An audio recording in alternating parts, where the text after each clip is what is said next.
በአጭሩ ስለ አሚጎስ ለመግለጽ ገንዘባችን የምናስቀምጥበት ሁለተኛው ቤታችን። ብድር መፍራት አያስፈልግም። የሚያስፈልገው ካልኩሌት ማድረግ ነው እና ያው ሰው ለመቀየር ለማደግ ከፈለገ የተወሰነ ያክል ካልኩሌትድ የሆነ ሪስኮችን መውሰድ አለበት። አቤል በየነ እባላለሁ። የኮንስትራክሽን ባለሙያ ነኝ። አሚጎስን ያወቅነው የኛ የቅርብ ቤተሰብ ከአንድ ዓመት በፊት ለዚሁ ለመኪና ብድር አገልግሎት ተጠቅሞበት ስለነበር ከሱ ነው ኢንፎርሜሽን የሰማነው። ታማኝነቱን ከሱ ካረጋገጥን በኋላ እኛም የራሳችንን ገንዘብ ቆጥበን በተባለው መሰረት መኪናውን ልናገኝ ችለናል። ፕሮሰሳችን መጀመሪያ የተመዘገብነው ጊዮርጊስ ሄድ ኦፊስ ላይ ነው። ከዛ ለክትትልና ፋይናል ድረስ የተመደብነው 4 ኪሎ ብራንች በአቶ ዮናስና በወይዘሮ ሀና እነሱና የስራ አጋሮቻቸው በሚገባ በምፈልገው መልኩ አስተናግደውን የፈለግነውን ነገር ልንጨርስ ችለናል።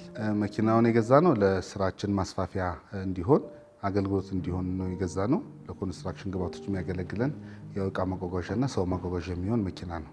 ፕሮሰሳችን እውነት ለመናገር በጣም በአጭር ጊዜ ውስጥ ነው ያለቀው። ከአሚጎስ ጋር ስንሰራ የተጠቀምነው ከኛ 50%ን አስቀምጠን ቀሩን 50% አሚጎስ በ5 ዓመት ሎን ሪዝነብል በሆነ መንዝሊ ፕራይስ እንድንከፍል አመቻችቶልን ነው። የመጀመሪያው ገንዘባችንን የራሳችንን ገንዘብ ትረስት አድርገን የምናስቀምጥበት እንደ ሁለተኛ ቤታችን ኮንሲደር ስላደረግ ነው።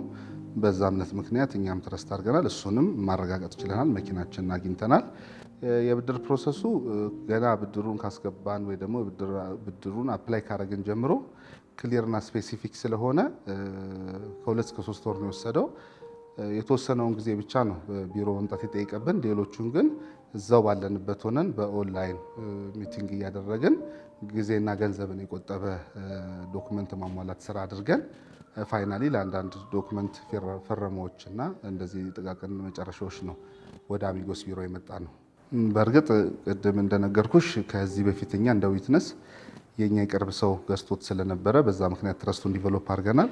እሱም ቢሆን ግን እኛ የራሳችንን ኢንቨስቲጌሽን አድርገን ከተማው ላይ ካሉ ብድር አበዳሪዎች መካከል አሚጎስን መርጠናል። እንደተባለውም በ2-3 ወር ጊዜ ውስጥ ታማኝነቱን አሳይቶን የምንፈልገውን ነገር ልንገዛና ስራችንን በምንፈልገው መልኩ አፕግሬድ ልናደርግ ችለናል። ያው እንደምታውቂው የመኪናው ገበያ ወይም የቶታል ማርኬቱ ቶሎ ኢንፍሌት የሚያደርገው በተለያየ ጊዜ በተለያዩ ምክንያቶች ነው ከፍና ዝቅ የሚለውና አሚጎስ ይህንን 0.5%ን ቶሎ ሎኑን ፕሮቫይድ በማድረጉ ከብዙ ኮስትና ከብዙ እንትኖች ድነናል።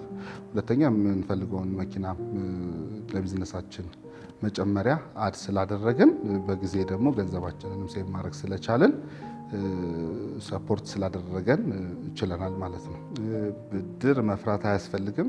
የሚያስፈልገው ካልኩሌት ማድረግ ነው እና ያው ሰው ለመቀየር ለማደግ ከፈለገ የተወሰነ ያክል ካልኩሌትድ የሆነ ሪስኮችን መውሰድ አለበት። ይሄ በየትኛውም ቢዝነስ ውስጥ ያለ ሪያሊቲ ነው። ሪስክ ያልወሰደ ሰው ስለማያድግ ግን ካልኩሌት አድርጎ መውሰድ ነው። ለዚህ ደግሞ ያው ለህልሙ መሳካት እንደ አሚጎስ አይነት ያለ የብድር ተቋም አስፈላጊ ነው የሚል እምነት አለ።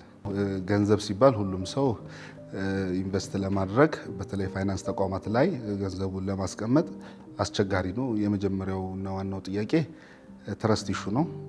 ገንዘቡን አስቀምጦ የሚፈልገውን ገንዘብ በተባለው ጊዜ ያገኛሉ የሚለው ክሪቲካል ኢሹ ስለሆነ መጀመሪያ ሚኒመም ዲፖዚት የሚደረገውም ገንዘብ እንዲሁ በቀላሉ ስለማይመጣ ይሄ ደግሞ ዋን ታይም ቻንስ ስለሆነ ይህንን መምረጥ ያስፈልጋልና እውነት ነው ከውጭ ሆኖ ሲታይ ሊያስፈራ ይችላል። ግን በየትኛውም ቢሮ ሄዶ አሚጎስ ያለበትን ስታተስ አጣርቶ ሲታይ እኛም መጀመሪያ የነበረን ጥያቄዎች በጊዜ ሂደት ተመልሰው ይኸው ይህንን እንትን ማድረግ ስለቻልን ሄዶ ቢጠይቁና ምርጫቸው ቢያደርጉ ጥሩ ነው እንላለን።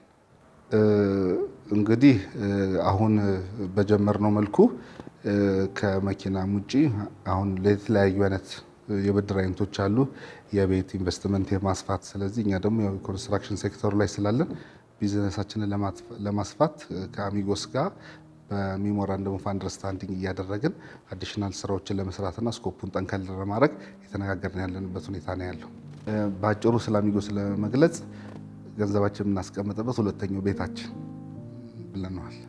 ማንኛውም ማደግ ለሚፈልግ ሰው እና የገንዘብ ሎን ኢሹ ላለበት ሰው እና ድሪሙን ማሳካት ለሚፈልግ ሰው እና ሪስክ ቴከር ሆኖ ያው ቢዝነሱን ዲቨሎፕ ማድረግ ለሚፈልግ ሰው ምንም አይነት ጥያቄ የለውም። አሚጎስ መጥቶ ነገሮችን ተረድቶ ያለውን ኦፖርቹኒቲ መጠቀም ይችላል ነው እና ቆጥቡና ተበደሩ እላለሁ።